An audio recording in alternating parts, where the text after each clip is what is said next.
Welcome to GK current affairs point friends. I hope आप लोग अच्छे होंगे। तो आज मैं आप लोगों के लिए क्या लाया हूँ जिसका बहुत दिन से डिमांड चल रहा था, बट उसका टाइपिंग अभी कंप्लीट नहीं हुआ था, इसलिए मैं उसका पार्ट नहीं ला रहा था एंड कॉन्सेप्ट क्लास फिजिक्स का करा रहा था। तो आज मैं उसका नेक्स्ट पार्ट लेके आया हूँ। क्या है? Top 500 Lucent physics question part 9 है। इसके पहले मैंने इसका पार्ट 8 तक यानी पार्ट 8 तक 200 क्वेश्चंस को करा चुका हूँ। यदि उस क्वेश्चंस को आप लोगों ने नहीं देखा है तो प्लेलिस्ट में फिजिक्स टॉप 500 लूसेंट के नाम से है, वो देख लीजिए, या फिर डिस्क्रिप्शन में मैं उसका प्लेलिस्ट का लिंक दे दूंगा, वहाँ से जाके आप बाकी क्वेश्चंस को देख लीजिए। ये क्वेश्चन इतने इम्पोर्टेंट है आपके लिए कि एग्ज़ाम्स में कई बार पूछे जा चुके हैं एंड आपके आने वाले एग्ज़ाम्स में ज़रूर पूछे जाएंगे। एंड आपको पीडीएफ के लिए क्या करना होगा? ज्वाइन टेलीग्राम चैनल पर जुड़ जाना होगा। टेलीग्राम चैनल भी यही है, जीके करेंट अफेयर्स पॉइंट। तो चलिए आज का क्लास स्टार्ट करते हैं। टाइम को वेस्ट नहीं करते हुए क्लास को पूरा देखिएगा, तभी आपको कुछ फ़ायदा होने वाला है। चलिए पहला जो क्वेश्चन है, पहला क्वेश्चन क्या है? कोई साइकिल सवार किसी मोड़ में घूमता है तो वह बाहर की ओर झुकता है या अंदर की ओर झुकता है या आगे की ओर झुकता है या बिल्कुल नहीं झुकता है? तो इसका सही जवाब क्या होना चाहिए? जब कोई साइकिल सवार मतलब मोड़ से टर्निंग करता है तो वो कहाँ झुकता है? वो अंदर की ओर झुकता है। यदि आपको इसमें कोई प्रॉब्लम हो तो आप साइकिल एक बार चला लीजिए, एक बार कोई टर्निंग कीजिए, तो आपको पता चल जाएगा आप किस तरफ झुक रहे हैं। और इसका मेन कारण क्या है? मेन कारण है सेंट्रीपिटल फोर्स। क्या? Centripetal force. इसको शायद हिंदी में अपकेंद्रीय बोला जाता होगा। एक बार हिंदी में चेक कीजिएगा। सेंट्रीपिटल फोर्स इंग्लिश में मुझे याद है, और इसका फॉर्मूला भी होता है mv²/r। तो ये फॉर्मूला भी है mv²/r। हो सकता है यहाँ से आपका न्यूमेरिकल बन सकता है, तो याद रखिएगा mv²/r, mv²/r, ये फॉर्मूला याद रखिएगा आप लोग। चलिए नेक्स्ट देखते हैं। जब हम रबर के गद्दे वाली सीट पर बैठते हैं या गद्दे पर लेटते हैं तो उसका आकार परिवर्तित हो जाता है। ऐसे पदार्थ में पाया जाता है। क्या पाया जाता है? गतिज ऊर्जा, विखंडन ऊर्जा, संचित ऊर्जा या स्थित ऊर्जा। तो स्थित ऊर्जा। तो ऐसे पदार्थ में क्या पाया जाता है? आप लोग सोफ़ा में कहीं भी बैठे होंगे तो बैठने से क्या होता है? सोफ़ा उस जगह धंस जाता है और आपको आराम मिलता है। तो इसका कारण क्या है? कौन सी ऊर्जा उसमें पाई जाती है? तो उसमें स्थित ऊर्जा पाई जाती है। तो इसका सही जवाब ऑप्शन डी होगा। चलिए नेक्स्ट क्वेश्चन देखते हैं। नेक्स्ट क्वेश्चन क्या है? निम्नलिखित में से कौन सा नियम इस कथन को वैध ठहराता है कि द्रव ना तो सृजन किया जा सकता है और ना ही विनाश किया जा सकता है? मतलब सृजन ना ही बनाया जा सकता है और ना ही विनाश किया जा सकता है। सृजन के जगह सृजन कर लीजिए, सही रहेगा। चलिए इसका जो ऑप्शन देखते हैं। कौन सा नियम कहता है कि ऊर्जा न तो बनाया जा सकता है ना ही मतलब विनाश किया जा सकता है? ऊर्जा संरक्षण का नियम, परासरण का नियम, द्रव्यमान संरक्षण का नियम, या इनमें से कोई नहीं? तो इस क्वेश्चन का सही जवाब क्या होना चाहिए? तो ऊर्जा संरक्षण का नियम आप लोगों ने सुना होगा। उसमें क्या बोला जाता है? Energy can neither be created nor be destroyed, it can only transferred. तो ये क्वेश्चन के हिसाब से ऊर्जा संरक्षण का नियम इसका सही जवाब हो जाएगा। चलिए नेक्स्ट आगे बढ़ते हैं। नेक्स्ट क्वेश्चन क्या है? कोई भी नाव डूब जाएगी यदि वह पानी हटाती है अपने। कब डूबेगी? जब वो नाव कब डूबेगी? आयतन के बराबर पानी हटाएगी, पृष्ठ भाग के बराबर, घनत्व के बराबर या भार के बराबर? तो जब नाव चलती है तो वो पानी हटाती है, आपको पता है, पर वो कितना पानी हटाएगी कि वो डूब जाएगी? तो इसका सही जवाब क्या होना चाहिए? तो वो पानी तो हटाती है अपने आयतन यानी अपने वॉल्यूम के बराबर। जब वो पानी हटाने लगेगी तो वह नाव खुद पे खुद डूब जाएगी, पर ऐसा कभी होगा नहीं, वो इतना पानी हटाएगी नहीं। चलिए नेक्स्ट देखते हैं। नेक्स्ट क्वेश्चन है। नेक्स्ट क्या है? द्रव में आंशिक या पूर्णतः डूबे हुए किसी ठोस द्वारा प्राप्त उछाल की मात्रा निर्भर करती है। किस पे निर्भर करती है? ठोस द्वारा हटाए गए द्रव की मात्रा पर, ठोस के भार पर, ठोस के द्रव्यमान पर, इनमें से कोई नहीं। तो इस क्वेश्चन का जो सही जवाब होगा वो क्या हो जाएगा? ठोस द्वारा हटाए गए द्रव की मात्रा पर आंशिक या डूबे हुए किसी द्वारा प्राप्त उछाल की मात्रा निर्भर करती है। तो इसका सही जवाब क्या होगा? ठोस द्वारा हटाए गए द्रव की मात्रा पर निर्भर करती है। चलिए नेक्स्ट क्वेश्चन। लैंप की बत्ती में तेल चढ़ता है, क्योंकि ये क्वेश्चन मैंने कितना बार कराया है और इसका कारण भी बताया है। लैंप की बत्ती में तेल चढ़ता है क्योंकि तेल बहुत हल्का है, कैपिलरी क्रिया के कारण, सतह तनाव के कारण या तेल वाष्पशील के कारण। तो इस क्वेश्चन का सही जवाब क्या होना चाहिए? तो बेसिकली आप देखते हैं लैंप में बत्ती लगाया रहता है, तेल ऊपर की ओर चढ़ता है। इसका कारण क्या है? इस फिनोमेना का जो कारण है उसका नाम है कैपिलरी क्रिया के कारण, यानी कैपिलरी एक्शन के कारण। सेम चीज़ लालटेन में भी होता है, लालटेन में भी तेल ऊपर चढ़ता है कैपिलरी एक्शन के कारण। एंड आप यदि जिस पेन में इंक होता है बॉल इंक, उस पेन से यदि इंक कागज़ पे गिर जाए तो वो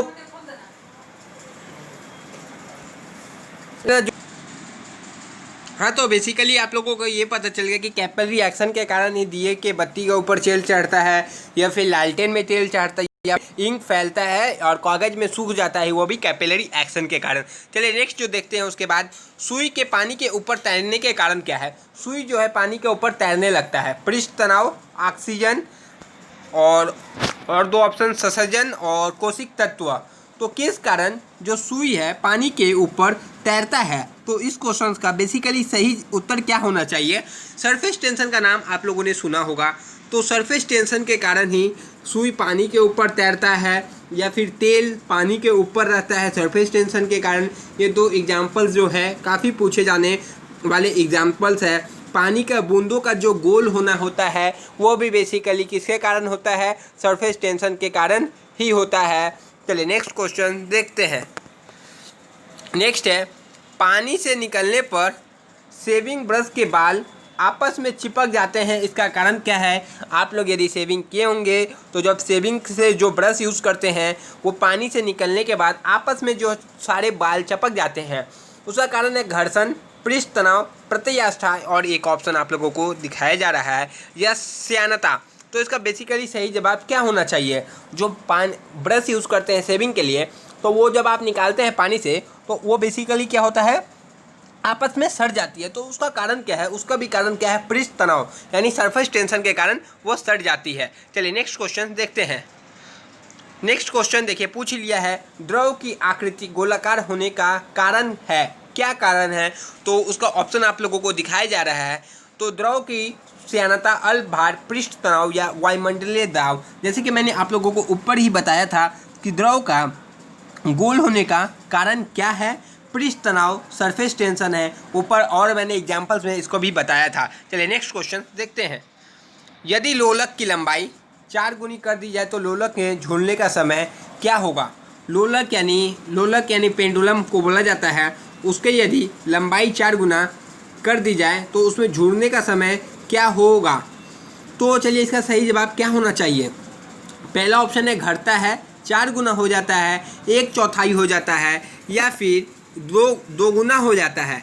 तो लोलक के क्या होगा यदि उसकी लंबाई 4 गुनी कर दी जाए तो इस सवाल का बेसिकली सही जवाब क्या होना चाहिए? तो इस सवाल का 2 गुना हो जाता है। कैसे 2 गुना होगा? T डायरेक्टली प्रोपोर्शनल टू क्या होता है? आप लोगों का √L के हिसाब से होता है।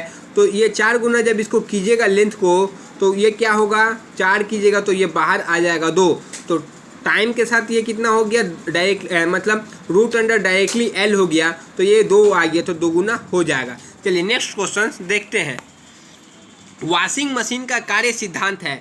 वॉशिंग मशीन किस कार्य पर कार्य करता है? उपकेंद्र, विषरण, अपकेंद्रण, और एक क्वेश्चन आंसर है अपहन। तो किस सिद्धांत पर वॉशिंग मशीन आपका कार्य करता है? तो इसका बेसिकली सही जवाब क्या होगा? अपकेंद्रण होगा, यानी शायद इसका इंग्लिश में क्या बोला जाता है? सेंट्रीफ्यूगल बोला जाता होगा। एक बार करेक्ट कीजिएगा, सेंट्रीफ्यूगल है या सेंट्रीफ्यूगल ही इसको बोला जाता है। नेक्स्ट क्वेश्चन के लिए मूव करते हैं। नेक्स्ट है, एक लिफ्ट में किसी व्यक्ति का प्रत्यक्ष भार वास्तविक भार से कम होता है जब लिफ्ट जा रही है, यानी व्यक्ति का प्रत्यक्ष जो भार है वास्तविक भार से कम लगता है। कब लगता है? आप लोग बेसिकली इसका प्रैक्टिकल आप लोग लिफ्ट में चढ़ के भी देख सकते हैं। तो इस क्वेश्चन का सही जवाब क्या होना चाहिए? प्रैक्टिकल साइंस को ज़्यादा समझने का कोशिश कीजिए। जब वो एक्सेलेरेशन के साथ नीचे जाए, यानी त्वरण के साथ नीचे जाए, या समान गति के साथ ऊपर जाए, या समान गति से नीचे जाए, या त्वरण के साथ ऊपर जाए, भार कब कम लगता है? वास्तविक भार से कम रहता है, जो आपका ओरिजिनल वेट है उससे आपको लगता है वेट आपका कम है, वो कब लगता है? जब वो त्वरण के साथ नीचे जाती है लिफ्ट, तब लगता है। चलिए नेक्स्ट क्वेश्चन देखते हैं। नेक्स्ट क्वेश्चन क्या है? पानी में लोहे की सुई डूब जाती है लेकिन जहाज तैरता है, यह किस सिद्धांत पर आधारित है? आपको भी बेसिकली समझना चाहिए, जब वो एक सुई पानी पे तैरता है तो जहाज डूब जाता है। ये प्लास्कल, आर्किमिडीज या गुरुत्वाकर्षण या इनमें से कोई नहीं, किस सिद्धांत पर यह कार्य करता है? तो इसका बेसिकली मैंने आपको कॉन्सेप्ट क्लास में इसका बारे में बताया था। तो इस क्वेश्चन का सही जवाब क्या होगा? आर्किमिडीज का सिद्धांत के कारण होता है। चलिए नेक्स्ट देखते हैं। नेक्स्ट है, पानी के एक गिलास में एक बर्फ का टुकड़ा तैर रहा है। जब बर्फ पिघलती है तब पानी के स्तर पर क्या प्रभाव पड़ेगा? पानी के गिलास में बर्फ का टुकड़ा तैर रहा है, जब बर्फ पिघलती है तो पानी के स्तर पर क्या प्रभाव, क्या इफेक्ट पड़ेगा? तो इसका 4 ऑप्शन आप लोगों के सामने है, जो बढ़ेगा, कम होगा, पहले बढ़ेगा फिर कम होगा, उतना ही रहेगा, या इनमें से कोई नहीं। तो इस क्वेश्चन का सही जवाब क्या होना चाहिए? पूछा क्या गया है इसमें, जब पानी के ऊपर बर्फ तैरता है तो उसका कारण वो जब पानी में गल जाएगा तो पानी का जो लेवल रहेगा वो क्या रहेगा? उतना ही रहेगा, क्योंकि जब बर्फ़ रहेगा तो पानी का लेवल भी उतना ही रहेगा, और जब पिघल जाएगा तो उसको वॉल्यूम में कोई चेंज नहीं आने वाला है, इसलिए वो उतना ही रहेगा। चलिए नेक्स्ट क्वेश्चन देखते हैं। नेक्स्ट क्या है? भारहीनता की अवस्था में एक मोमबत्ती की ज्वाला का आकार हो जाएगा। तो भारहीनता की अवस्था में एक मोमबत्ती का ज्वालता की जो आकार हो जाएगा वो क्या होगा? अधिक लंबा वही रहेगा, या फिर गोलाकार होगा, या अधिक छोटा होगा? तो इस क्वेश्चन का सही जवाब क्या होगा? गोलाकार होगा या अधिक छोटा होगा। भारहीन के अवस्था में इसमें आपसे क्वेश्चन बेसिकली पूछा जा रहा है। तो जब भारहीन के अवस्था में क्वेश्चन पूछा जाए, ज्वाला का आकार, मोमबत्ती की ज्वाला का आकार हो जाएगा, क्या रहेगा? वही रहता है, कोई चेंज नहीं होगा। चलिए नेक्स्ट क्वेश्चन देखते हैं। नेक्स्ट है, निम्नलिखित में से इकाई न्यूटन मीटर नहीं है। इकाई, किसकी इकाई? न्यूटन मीटर, यानी यूनिट न्यूटन मीटर नहीं है। बल, ऊर्जा, कार्य, गतिज ऊर्जा, न्यूटन मीटर पूछा है, किसकी इकाई नहीं है? तो इस क्वेश्चन का बेसिकली सब कोई जवाब सही दे सकता है। तो इसका सही जवाब क्या होगा? फोर्स। फोर्स का इकाई जो न्यूटन मीटर है या नहीं है? फोर्स का इकाई जो न्यूटन मीटर नहीं है, बाकी सब का इकाई न्यूटन मीटर है। चलिए नेक्स्ट क्वेश्चन देखते हैं। वस्तु को गर्म करने पर उसके अणुओं की चाल बढ़ जाती है, भार घट जाता है, का भार बढ़ जाएगा कि ऊर्जा कम हो जाएगा? तो वस्तु को गर्म करने पर उसके अणुओं में क्या होता है बेसिकली? तो चलिए इस क्वेश्चन का सही जवाब क्या हो सकता है? आप लोग जरा अपने दिमाग पे जोर दीजिए। उसकी चाल बढ़ जाएगी। क्या होगा? उसकी चाल इंक्रीज हो जाएगी। चलिए नेक्स्ट क्वेश्चन देखते हैं। नेक्स्ट है, इनमें से कौन ऊष्मा का मात्रक नहीं है? मतलब हीट, ऊष्मा का ये क्या है? यूनिट नहीं है। कैलोरी, डिग्री सेल्सियस, जूल या किलो कैलोरी? तो इसमें आपसे ऊष्मा का मात्रक नहीं है, ये क्वेश्चन पूछा गया है। तो इस क्वेश्चन का बेसिकली आप यदि यूनिट के अच्छे से मेरे कॉन्सेप्ट क्लास को देखा होगा तो आप बता सकते हैं जो डिग्री सेल्सियस है वो इसका ऊष्मा का मात्रक नहीं है। नेक्स्ट देखते हैं। नेक्स्ट क्वेश्चन आपसे क्या पूछा गया है? इनमें से जब जल सिंचाई से गिरता है, ऊंचाई से गिरता है, तो उसका ताप घट जाता है, बढ़ जाता है, ना घटता है ना बढ़ता है, और एक ऑप्शन आप लोगों को दिखाया जाता है, इनमें से कोई नहीं। जब जल बहुत ऊंचाई से गिरता है तो उसका ताप क्या होगा? चलिए इसका क्वेश्चन का सही जवाब आप लोग दे सकते हैं। तो ऊपर बेसिकली 2 ए ऑप्शन दिखा रहा है, वो मिस टाइपिंग है। तो चलिए इसका सही जवाब क्या होना चाहिए? जब कोई जल ऊपर से गिरता है तो उसका जो टेम्परेचर होता है वो क्या होता है? बढ़ जाता है, ना कि घटता है। ना घटता है ना बढ़ता है, नहीं, सिर्फ बढ़ जाता है। चलिए नेक्स्ट क्वेश्चन देखते हैं। नेक्स्ट क्वेश्चन है, चावल को पकाने में अधिक समय कहाँ लगेगा? समुद्र तट पर, शिमला में, माउंट एवरेस्ट पर, या समुद्र की गहराई पर? तो चावल को पकाने में अधिक समय कहाँ लगता है? चावल को पकाने में अधिक समय माउंट एवरेस्ट पे लगेगा। जितना ऊंचाई पे जाइएगा प्रेशर कम होते जाएगा, तो चावल को बनाने में आपको समय अधिक लगने वाला है। चलिए नेक्स्ट क्वेश्चन देखते हैं। वह ताप जिस पर बर्फ, पानी और वाष्प संतुलन में रहता है कहा जाता है? मतलब बर्फ, पानी और वाष्प संतुलन में रहेगा, उसको क्या कहा जाता है? हिमांक, त्रिंग बिंदु, क्रांतिक ताप या क्वैकनाक? तो इस क्वेश्चन का बेसिकली सही जवाब क्या होना चाहिए, जिस पर बर्फ पानी और वाष्प संतुलन बराबर हो जाए तो क्या होगा, उसको त्रियक बिंदु कहा जाता है। चलिए नेक्स्ट क्वेश्चन देखते हैं। किसी द्रव का वाष्पीकरण होने पर उसका तापमान क्या होगा, बढ़ेगा, अपरिवर्तित रहेगा, तेजी से बढ़ेगा या घटेगा। इस क्वेश्चन का सही जवाब क्या होना चाहिए, वर्गीकरण करने पर किसी गैस का तापमान अपरिवर्तित रहेगा, ना अपरिवर्तित इसका सही जवाब होगा। नेक्स्ट क्वेश्चन, निम्न तापी इंजनों का अनुप्रयोग होता है। जो निम्न तापी होता है उस इंजन का अनुप्रयोग कहाँ होता है, पनडुब्बी नोदन में, अतिचालक विषयक अनुसंधानों में, रॉकेट प्रौद्योगिकी में या तुषार मुक्त परिस्थितियों में। तो निम्न इंजनों का अनुप्रयोग कहाँ होता है, तो उसका जो उपयोग होता है वो कहाँ होता है, वो रॉकेट प्रौद्योगिकी में होता है उसका उपयोग। नेक्स्ट क्वेश्चन देखते हैं। नेक्स्ट है, वायुमंडल में प्रकाश के विसरण का कारण क्या है। वायुमंडल यानी एटमॉस्फेयर में प्रकाश का जो विसरण होता है उसको बेसिकली आपसे रीजन पूछ रहा है। तो चलिए 4 ऑप्शन है, तो क्या है, कार्बन डाइऑक्साइड है या फिर जल वाष्प है या हीलियम है या धूल कण है। तो इस क्वेश्चन का जो सही जवाब होगा, धूल कण जो है वायुमंडल में विसरण का कारण है। क्या विसरण पूछा है, प्रकाश के विसरण का कारण है, याद रखिएगा कौन सा है, धूल कण। नेक्स्ट और आज का आखिरी क्वेश्चन है, आकाश का रंग नीला प्रतीत होता है किस कारण, विवर्तन के कारण, प्रकीर्णन के कारण, परावर्तन के कारण या अपवर्तन के कारण। आकाश का रंग आपको भी नीला लगता है, उसका एक ही कारण है, क्या है वो रीजन आप बता सकते हैं, प्रकीर्णन के कारण या विवर्तन के कारण या परावर्तन के कारण या अपवर्तन के कारण। तो यह बेसिकली होता है प्रकीर्णन के कारण जो आकाश का रंग नीला प्रतीत होता है। तो आज बेसिकली जो 25 क्वेश्चन था वो मैंने करा दिया, 225 क्वेश्चन हो गए हैं। जो इसका बाकी का पार्ट नहीं देखा है वो डिस्क्रिप्शन में लिंक मिल जाएगा, वो पार्ट्स आप लोग देख लीजिए, आपके एग्जाम्स के लिए काफ़ी हेल्पफुल है।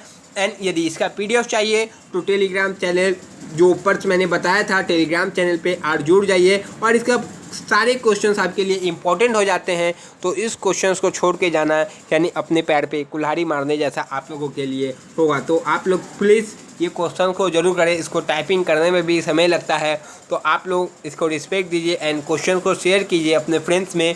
तब तक के लिए जय हिंद फ्रेंड्स, नेक्स्ट वीडियो में आपसे ज़रूर मिलेंगे। फिर इसका नेक्स्ट पार्ट, जब तक इसका पूरा पार्ट्स नहीं होगा तो अब इसको कंटिन्यू करने का ही इरादा है। तो इसको कंटिन्यू, क्योंकि बहुत लोग बोल रहे थे सर इसको पहले कंटिन्यू करा दीजिए, तो इसीलिए मैं आज इसको कंटिन्यू करा रहा हूँ। एंड आपको टेस्ट तो डेली देना है, सुबह टेस्ट डेली दिया कीजिए जिसमें GK, उसका भी 20 टेस्ट कंप्लीट